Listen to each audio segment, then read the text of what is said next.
chair of the Fayette County Democratic Party. And while you may not all know me, I have a feeling you may have gotten a few emails from me. Okay. Anyway, but we're here. We know that Democrats, we stand for public education. Yes.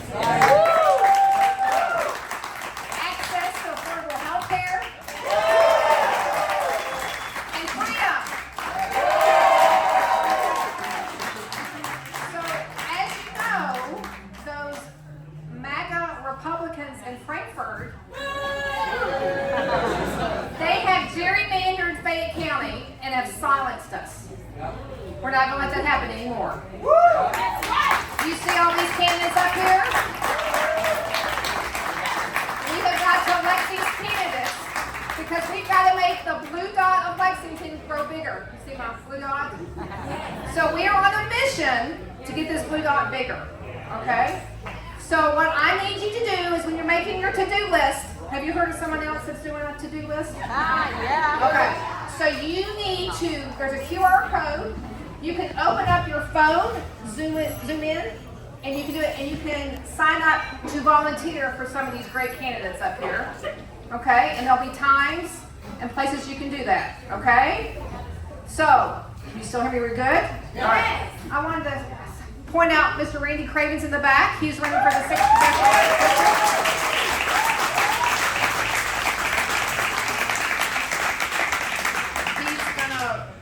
Takes a licking to Andy Barr. We're going to get rid of him out. So on your to-do list, it says what? Do something, right?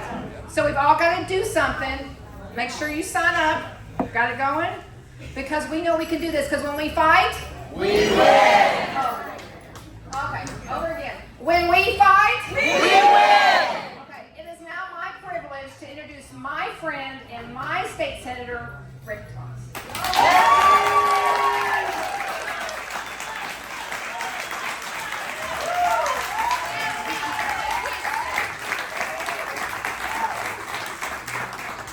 We are very fortunate to have the best county chair in Kentucky.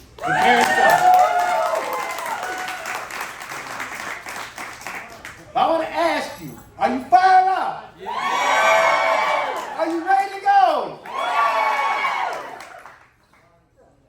I want to tell you that who's first up come Tuesday is you. When the polls close, the first votes that people will see across America and across the world, because understand, this is a worldwide election. The free nations of all the world are going to have their eyes glued on Kentucky. And they're going to start with their eyes glued on you. Because Kentucky's coming in first. Yes, sir. And I want us, beginning tomorrow at 8:30, go to the polls and vote, and take your children, take mom and dad, that uncle that doesn't get out to vote, your brother, take them to the polls.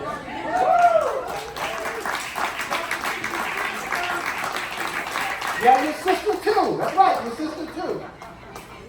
Because I have said since May, and I've not been shy about it, I've said it publicly, that Kentucky,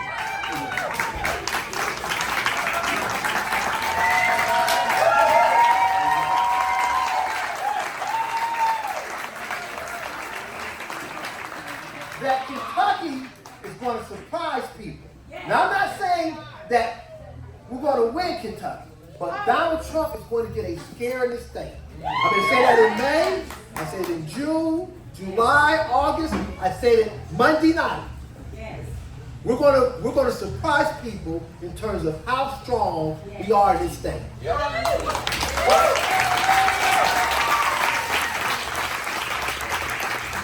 I don't want to talk about just the presidential elections, because we've got some outstanding legislative races.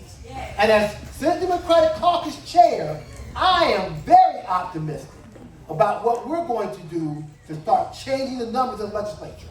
And I've got two of my finest candidates here tonight. I'm going to do it in alphabetical order.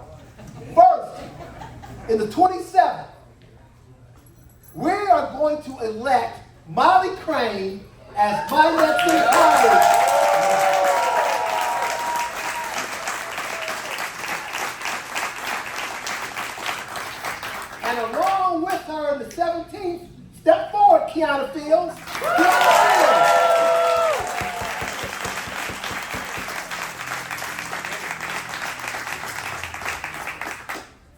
So we've got great candidates up and down the ballot. So you start with Kamala Harris and go all the way down the line and elect Democrats so that we can give this fine government.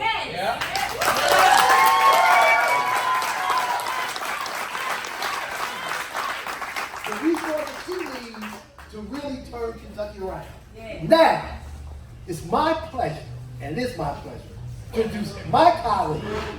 I'm the Senate Democratic Caucus Chair. She's the House Democratic Caucus Chair.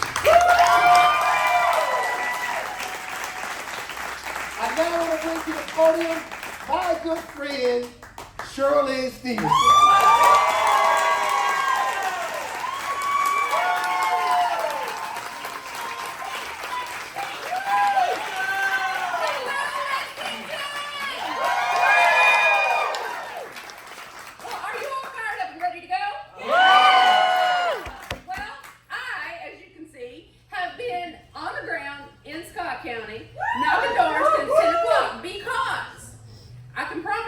Nobody in this room knows that boots on the ground and conversations at the door matter more than me.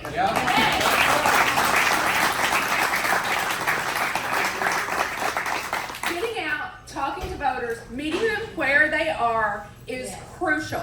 And every single one of us standing up here that will have our names on the ballot need you to help us do that all weekend long. Are you ready?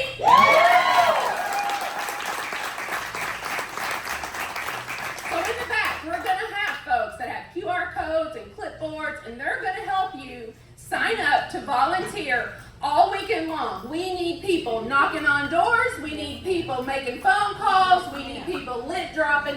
We need people doing it all because, guys, we have 4 days. 4 days. 4 days. We have 3 days of early voting. Let's just go early vote tomorrow. I plan to be there bright early in the morning to cast my vote because, God forbid, I get hit by a bus and don't get to vote for myself. I need you to be sure that all of your neighbors, all of your friends, all of your family know that they can go early vote for 3 days. We worked really hard in the General Assembly to get early voting, and we cannot give them an excuse to take it away.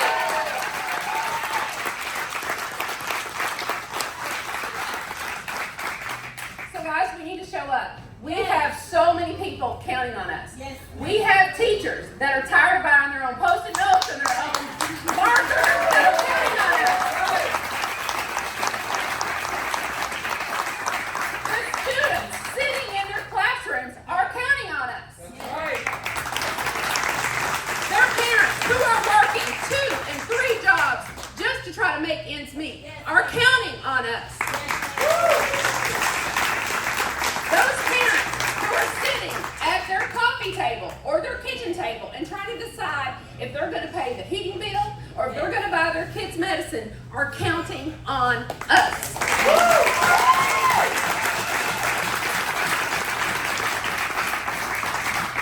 Women who want to make their own health care decisions are counting on us.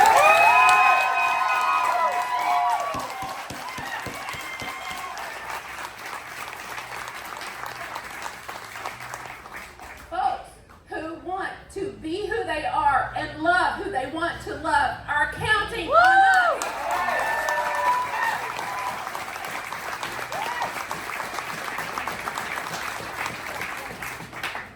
We are counting on you. Okay?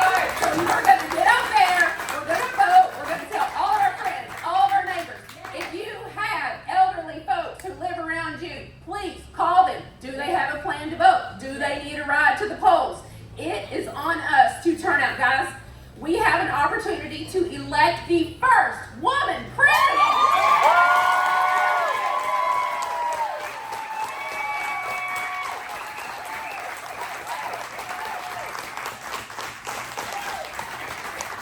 There is so much riding on this election, and it's up to us. The power is right here at the very end of our fingertips, and we are going to do it. Now, I have the pleasure of introducing you to a few of my colleagues, so I want to shout out Representative Chaddoll.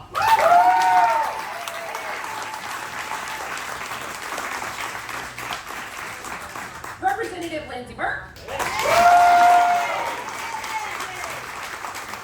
Representative Adriel Camuel.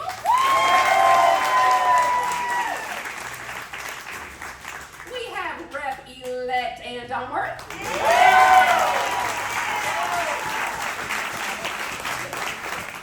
We have Ryan Stanford, who's running in the 39th.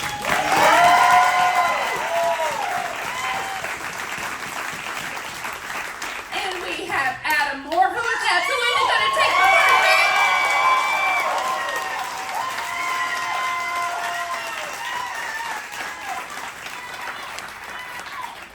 You guys, it is absolutely an honor and a privilege to lead the Democratic House Caucus, but I had some really big shoes to fill when he left. But I have somebody who showed me how to lead a caucus, how to hold us together, and how to fight like hell. Guys, I give you Robbie Atkins!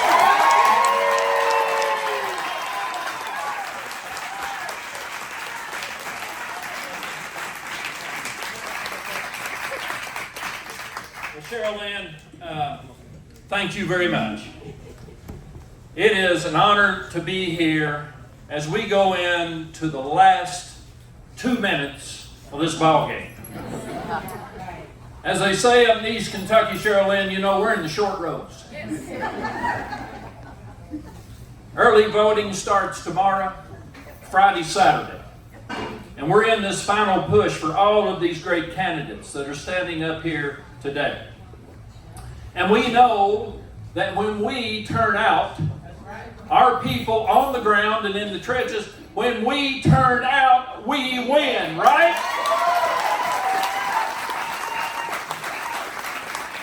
Now look, I am the proud senior advisor of Governor Andy Beshear, the most popular governor in the United States of America.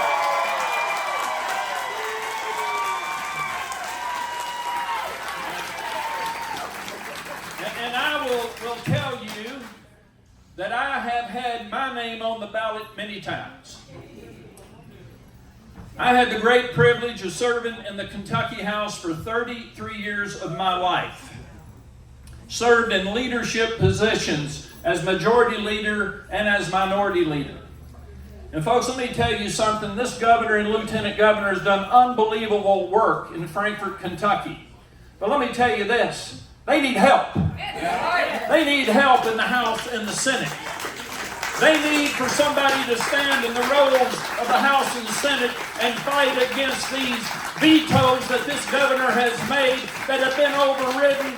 We need help in Frankfort, Kentucky, and we are getting ready to start tomorrow to go to the polls and make that happen.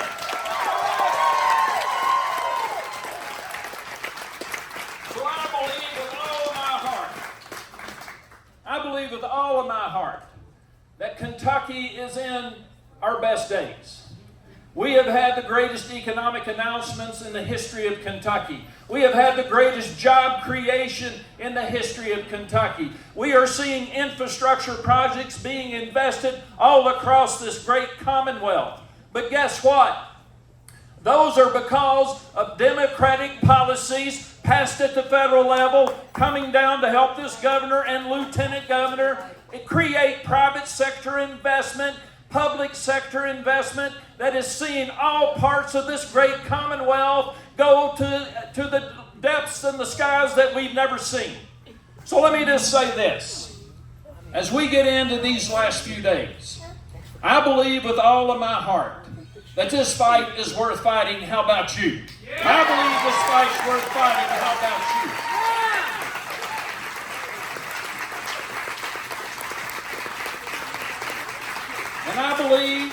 And I believe that campaigns are won on the ground and they're won in the trenches. I believe that campaigns are won in this crowd, phone call to phone call, door knock to door knock, friend to friend, family to family, neighborhood to neighborhood. So what I would tell you is this. As we go into these last few days of this campaign, we need to dig in a way that we never have. We need to make sure that we elect to the Supreme Court This lady's sitting right here to make sure Pamela Goodwine is our next member of the Supreme Court of Kentucky.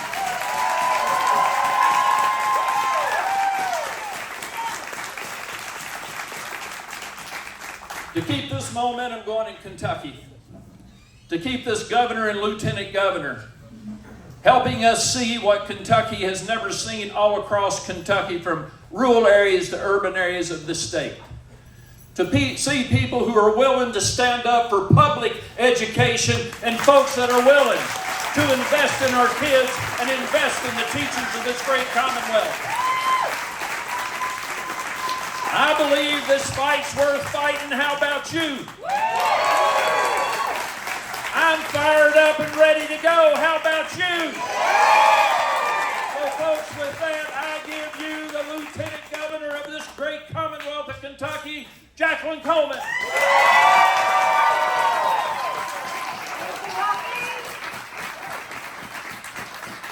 It is so great to be here with you all tonight. To our candidates, thank you for stepping up and running. If you are a family member of these candidates, will you please raise your hands? God bless you all. Thank you. Thank you. If you are working on or volunteering for these campaigns, raise your hands. Look at that. You all are making this possible every single day. Thank you for showing up. Thank you for fighting the good fight. And I got to tell you, from point guard to shooting guard, we never saw a shot we didn't like. Okay? But we got to play some defense on election day too. We've got to go out and get these folks elected, but we've got to stop Amendment 2 on the ballot.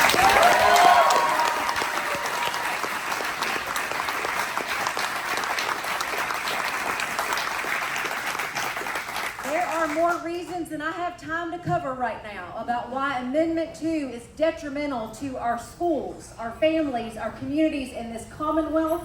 But let me tell you this.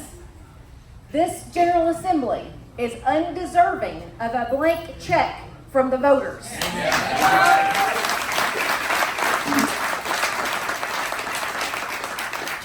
Transportation that's supposed to be fully funded has not been fully funded since 2006, and that is the year this year's senior class was born.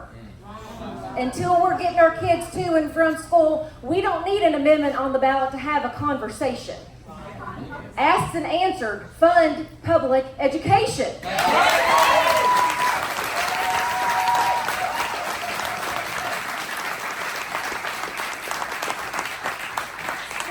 sections of our Constitution could be notwithstand or overturned or ignored if Amendment 2 were to pass. And I don't know about you, but I don't believe Kentucky taxpayers are going to vote to overturn 7 sections of the Constitution so they can know less about how their money is being spent.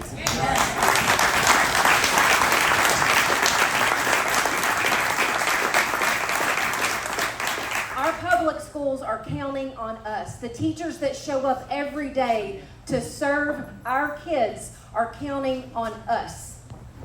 So are you going to show up for them on Election Day and vote no on Amendment 2? Are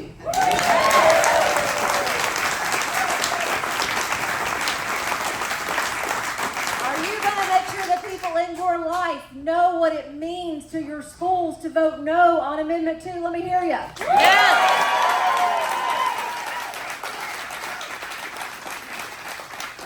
Lexington, we are going to beat this amendment.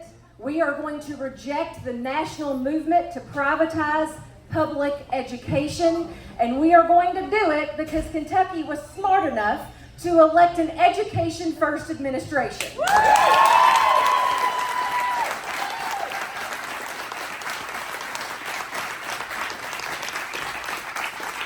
I am now happy to turn it over to the man who has made that education-first administration possible, your governor, Andy Beshear.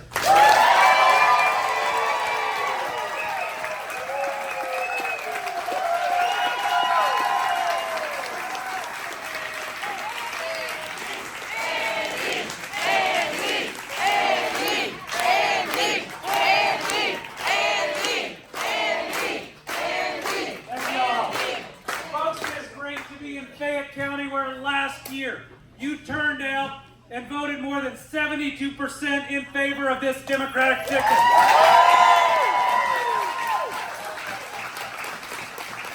And starting tomorrow morning, we need you again. Tomorrow morning at 9:15, I'm going to my polling location and casting my vote for